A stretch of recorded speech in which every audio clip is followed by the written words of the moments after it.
Alma chapter 51. The kingmen seek to change the law and set up a king. Pehoran and the freemen are supported by the voice of the people. Moroni compels the kingmen to defend their liberty or be put to death. Amalekiah and the Lamanites capture many fortified cities. Teancum repels the Lamanite invasion and slays Amalekiah in his tent. And now it came to pass in the commencement of the 25th year of the reign of the judges over the people of Nephi, they having established peace between the people of Lehi and the people of Morianton concerning their lands, and having commenced the 25th year in peace, nevertheless they did not long maintain an entire peace in the land, for there began to be a contention among the people concerning the chief judge Pehoran. And behold, there were a part of the people who desired that a few particular points of the law should be altered. But behold, Pehoran would not alter, nor suffer the law to be altered. Therefore, he did not hearken to those who had sent in their voices with their petitions concerning the altering of the law. Therefore, those who were desirous that the law should be altered were angry with him, and desired that he should no longer be the chief judge over the land.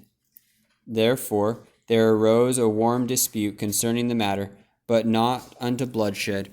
And it came to pass that those who were desirous that Pehoran should be dethroned from the judgment seat were called kingmen, for they were desirous that the law should be altered in a manner to overthrow the free government and to establish a king over the land.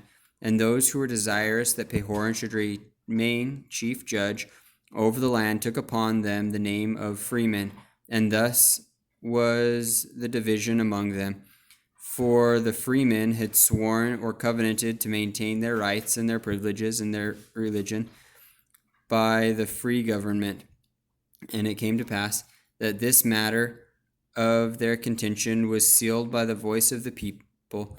And it came to pass that the voice of the people came in favor of the freemen, and Pehoran retained the judgment seat, which caused much rejoicing among the brethren of Pehoran, and also many of the people of liberty, who also put the kingmen to silence, that they durst not oppose, but were obliged to maintain the cause of freedom.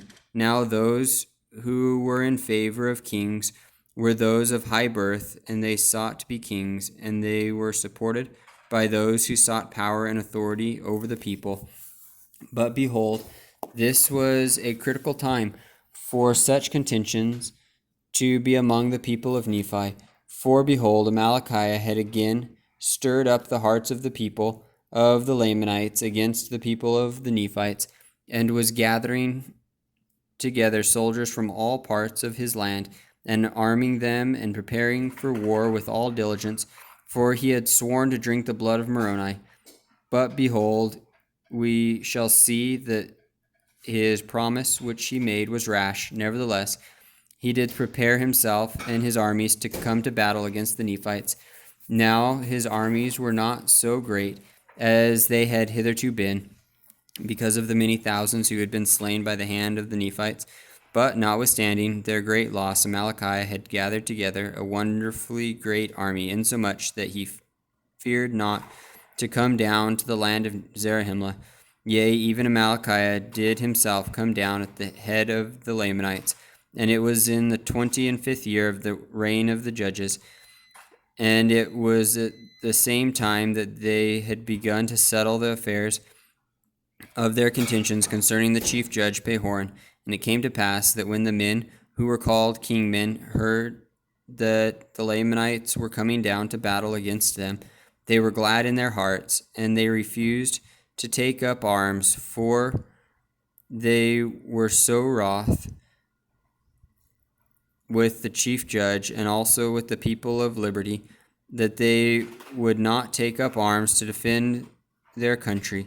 And it came to pass that when Moroni saw this, and also saw that the Lamanites were coming into the borders of the land, he was exceedingly wroth because of the stubbornness of those people whom he had labored with so much diligence to preserve. Yea, he was exceedingly wroth. His soul was filled with anger against them, and it came to pass that he sent a petition with the voice of the people unto the governor of the land, desiring that he should read it, and give him Moroni power to compel those dissenters to defend their country or be put to death.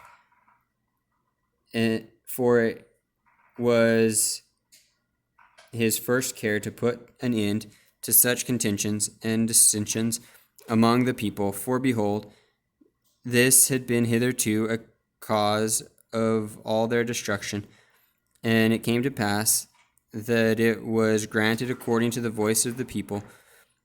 And it came to pass that Moroni commanded that his army should go against those kingmen to pull down their pride and their nobility and level them with the earth, or they should take up arms and support the cause of liberty. And it came to pass that the armies did march forth against them, and they did pull down their pride and their nobility, insomuch that they did lift their weapons of war to fight against the men of Moroni.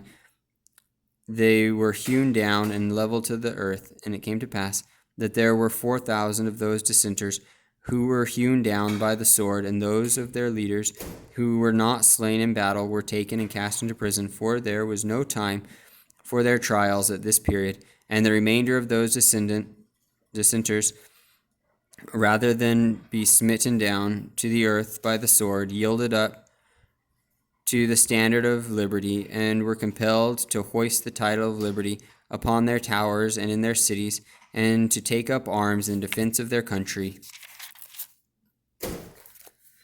And thus Moroni put an end to those kingmen, that there were not any known by the appellation of kingmen.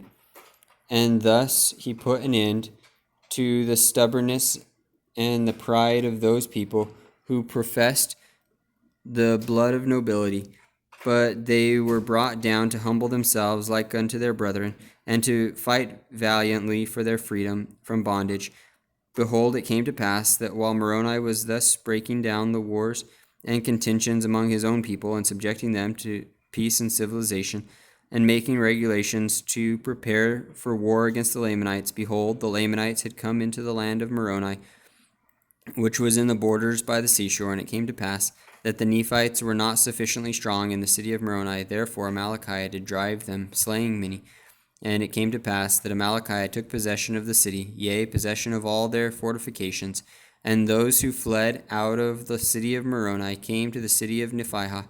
And also the people of the city of Lehi gathered themselves together, and made preparations, and were ready to receive the Lamanites to battle. But it came to pass that Amalickiah would not suffer that the Lamanites to go against the city of Nephihah to battle, but kept them down by the seashore, leaving men in every city to maintain and defend it. And thus he went on, taking possession of many cities, the cities of Nephihah, and the city of Lehi, and the city of Morianton, and the city of Omner, and the city of Gid, and the city of Melech, all of which were on the east borders by the seashore. And thus had the Lamanites obtained by the cunning of Amalickiah so many cities by their numberless hosts, all of which were strongly fortified after the manner of the fortifications of Moroni, all of which afforded strongholds for the Lamanites. And it came to pass that they marched to the borders of the land bountiful, driving the Nephites before them and slaying many. But it came to pass that they were met by Teancum, who had slain Morianton, and had headed his people in his flight. And it came to pass that he headed Amalickiah also, as he was marching forth with his armies, that he might take possession of the land bountiful, and also the land northward. But behold, he met with a disappointment by being repulsed by Teancum and his men, for they were great warriors, and every man of Teancum did exceed the Lamanites in his strength and in their skill of war, insomuch that they did gain advantage over the Lamanites. And it came to pass that they did harass them, insomuch that they did slay them even until it was dark. And it came to pass that Teancum and his men did pitch their tents in the borders of the land bountiful, and Amalickiah did pitch his tents in the borders on the beach by the seashore. And after this manner were they driven. And it came to pass that when the night had come, Teancum and his servant stole forth and went out by night, and went into the camp of Malachiah, and behold, sleep had overpowered them because of their much fatigue, which was caused by the labors and heat of the day. And it came to pass that Teancum stole privily into the tent of the king, and put a javelin to his heart, and he did cause the death of the king immediately, that he did not awaken his servants. And he returned again privily to his own camp, and behold, his men were asleep. And he woke them and told them all the things that he had done. And he caused that his armies should stand in readiness, lest the Lamanites had awakened and should come upon them. And thus ended the 25th year of the reign of the judges over the people of Nephi. And thus endeth the days of Amalickiah.